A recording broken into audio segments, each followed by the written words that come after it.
Предполагам, че далеч си видял нещо. Много си, че си подкрепа на Църква и Бенко.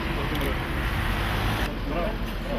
Фред прави нови офисни сгради. Браво! Здравейте! Съм виждал проектите за това нещо, там идва една страхотно красива сграда. Точно от това. Има проект? Да.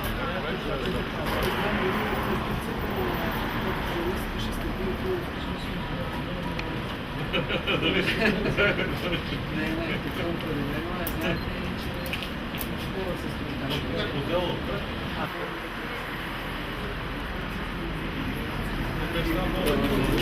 Здравейте.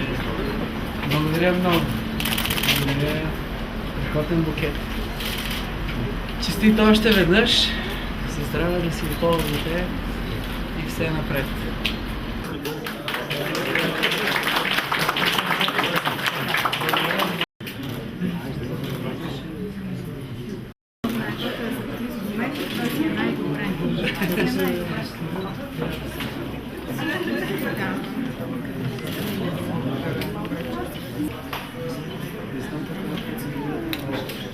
Благословен Бог навсегда, ныне и присно и во веки веков.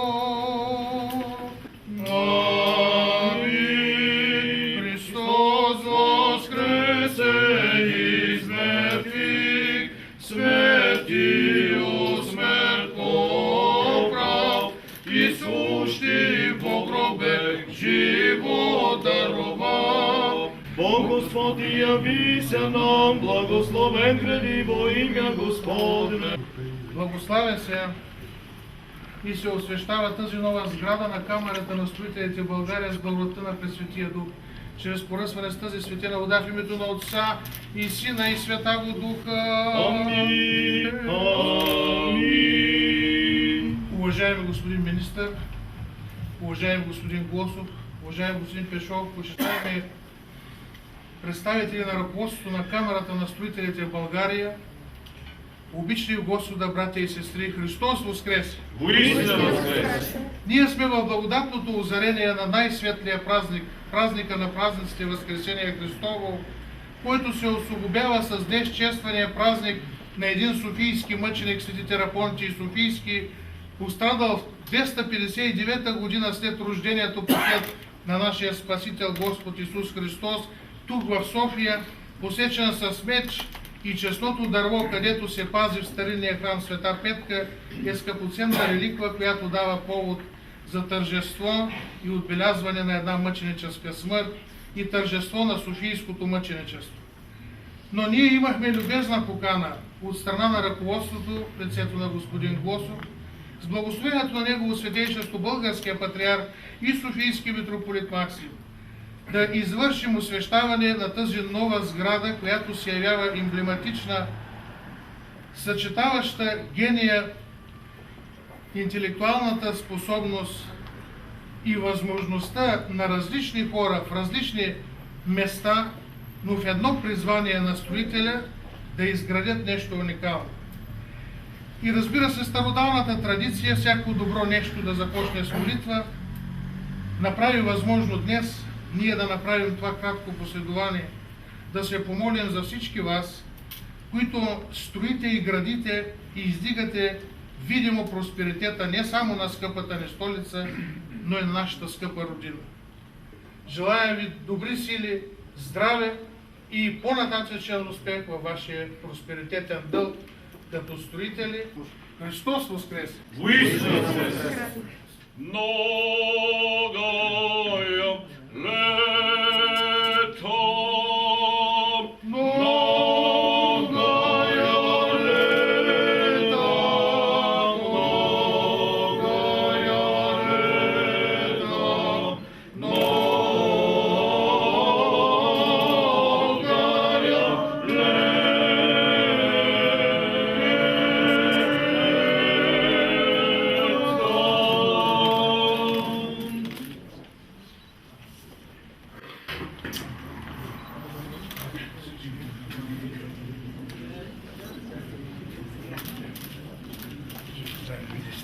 Христос воскресе! воистина воскресе!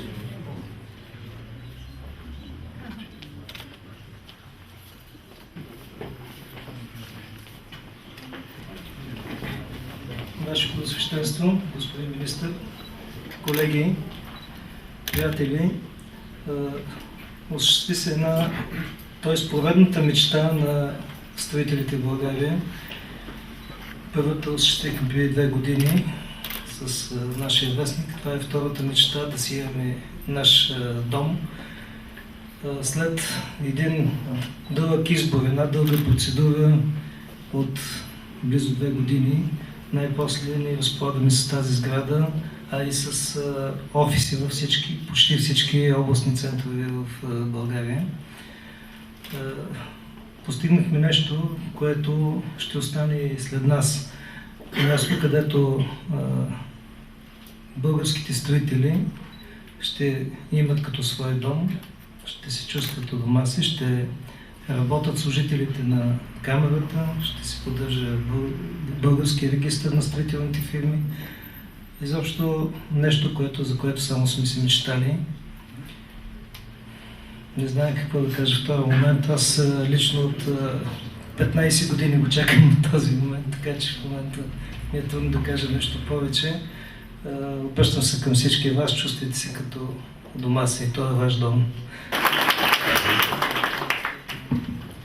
Ваше Превъзщенство, уважаеми господин Глосов, уважаеми господин Бойков, уважаеми дами и господа от управителния съвет, скъпи приятели от Камера на строителите в България, идвам тук с открито сърце и ум, с целия респект за това във вашия нов дом, какво представляваме ние и какво правим и каква е тежестта на нашите действия върху бъдещето и върху, разбира се, върху съдбата и върху икономиката на нашата държава.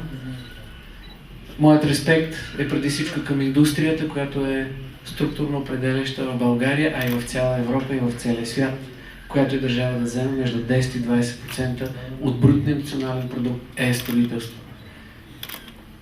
Моят респект и за броя на хората, на които вие създавате работни места и дори в най-тежката криза запазихте, квалифицирахте допълнително и изграждахте перспектива. 200 000 човека, но това умножено по семействата, по децата е със сигурност една армия от 800 000 до 1 милион българи, които зависят от вашия професионализъм, вашата работа и вашата визия да вървите напред. В тези най-тежки 2 години, в които вашите обороти бяха 2 пъти по-ниски от тези, каквито са били през 2008-2009 година, вие всъщност взехте най-тежките, но най-важните и най-достойните решения. Променихте изцяло начина, по който участвате в публични процедури и ние икономисваме много пари на българските данъкоплатци, отваряйки нови хоризонти, именно благодарение на начина, по който вие адресирахте тези състезания. Вие променихте собствените си правила, ние променихме начина, по който държава, правителство и една силна браншова организация могат да работят. Вие винаги идвахте в тежките моменти не с неконструктивните и лесни решения, а винаги с позитивната енергия и с ясното, коректно, силно, но много партньорско поставяне на въпросите. Благодаря ви за съвместната работа, пожелавам ви да се радвате на тази прекрасна сграда, пожелавам ви много министри да ви идват на гости, така както аз днеска го правя, и пожелавам все по-добра комуникация и работа с сегашното, а и бъдещето правителство в името на тази обща цел да направим България едно по-приветливо място, в който българите, чужденците, региона, инвестициите, проектите да се случват по един оптимален начин. Благодаря.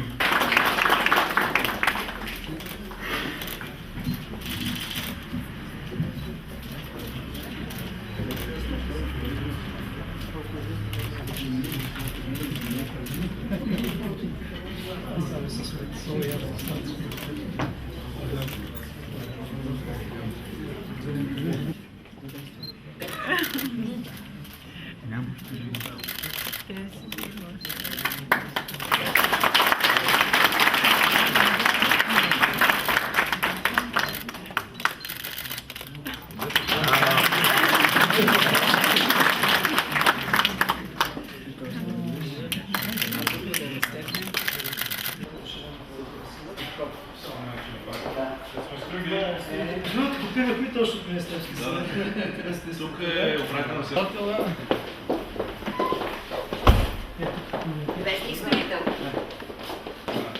по-голямата сграда. Това е проблем на наши колеги. Тоест сградата е 6-етажна или нещо. Регистър администрация, Софийски стол се поставят тук, вестните и тук. Те си имат. Да бъде нещо като срещу.